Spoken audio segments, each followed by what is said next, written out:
సమాజం సక్రమంగా నడవాలంటే ఏదో ఒక వ్యవస్థ అవసరం.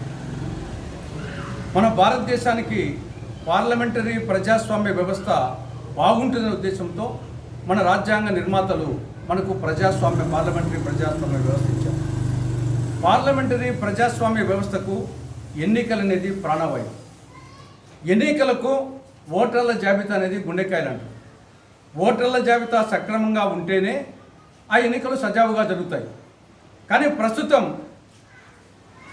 ఆదిలోని అంశపాదన్నట్టు ఓటర్ల జాబితాలోనే అవకతవకలు, దాని తర్వాత రిగ్గింగులు, సైక్లింగ్లు, దాని తర్వాత ఓటుకు 1000, 2000, 3000, 5000, దానికి తోడు మళ్ళా చీరలు పంపిణీ, ఈ విధంగా అనేక అవకతవకలు జరుగుతున్నాయి. దీనివలన ప్రజాస్వామ్యము అపహాస్యమవుతా ఉంది. ఈ ఓటర్ల జాబితా పూర్తిగా తప్పుతరంగా ఉంటుంది. అధికార పార్టీకి, ప్రత్యేకించి బీజేపీకి అనుకూలంగా ఉన్న బూతుల్లో కొన్ని బూతుల్లో జనాభా కంటే ఓటర్లు ఎక్కువ ఉంటారు. దొంగ ఓట్లు, డబుల్ ఎంట్రీ, చనిపోయిన వాళ్ళ పేర్లు ఉంటాయి.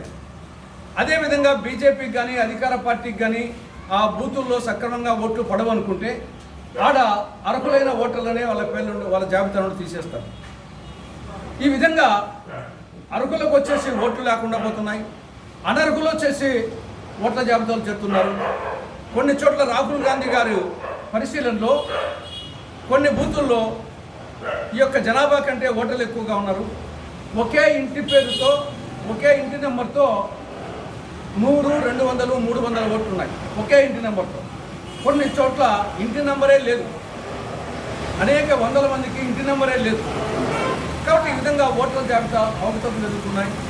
దీనికి తోడు ఎన్నికల కమిషన్ బీజేపీ చేతిలో కీలుబొమ్మగా తయారైంది. ఎన్నికల కమిషన్ నియామకంగానే అన్యాయం జరుగుతూ ఉంది. గతంలో ఎన్నికల కమిషన్ నియమించాలంటే ప్రధానమంత్రి, లోక్సభలో ప్రతిపక్ష నాయకుడు, సుప్రీంకోర్టు ప్రధాన న్యాయమూర్తి చేసేవాళ్ళు. ఇటీవల బీజేపీ సవరణ చేసింది, సుప్రీంకోర్టు ప్రధాన న్యాయమూర్తి స్థానంలో కేంద్ర మంత్రిని పెట్టింది. అంటే ప్రధానమంత్రి, కేంద్ర మంత్రి ఇద్దరు ఒకే పక్క ఉంటారు. కాబట్టి ఎన్నికల కమిషన్ అపాయింట్మెంటే సక్రమంగా జరగడం లేదు. దీనివల్ల ఎన్నికల కమిషన్ బీజేపీ చేతిలో కీలుబొమ్మగా మారింది. దీనివలన ఈ ఓటర్ల జాబితా అవకతవకలు, ఈ విధంగా రిగ్గింగులు, సైక్లింగులు, డబ్బు పంపిణీ జరుగుతున్నాయి. కాబట్టి ప్రజాస్వామ్యం పరీక్షపడాలంటే రాజ్యాంగ పరీక్షణ కోసం రాహుల్ గాంధీ గారి నేతృత్వంలో, మల్లికార్జున ఖర్గే గారి నేతృత్వంలో దేశవ్యాప్తంగా ఈ నెల 15వ తేదీ నుంచి వచ్చే నెల 15వ తేదీ వరకు ఈ యొక్క సంతకాల సేకరణ ఉద్యమం సాగుతూ ఉంది. అందులో భాగంగా కడప జిల్లా పులివెందుల అసెంబ్లీ నియోజకవర్గంలో వేంపల్లి మండల కేంద్రంలో ఈరోజు సంతకాల సేకరణ కార్యక్రమం చేపట్టడం జరిగింది. ఈ సంతకాలు కేంద్ర ఎన్నికల కమిషన్కు పంపించడం జరుగుతుంది.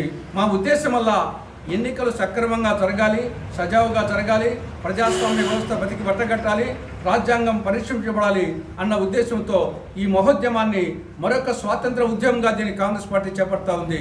ఈ ఉద్యమంలో ప్రజానీకం స్వచ్ఛందంగా పాల్గొనాలని కాంగ్రెస్ పార్టీ విజ్ఞప్తి చేస్తూ ఉంది.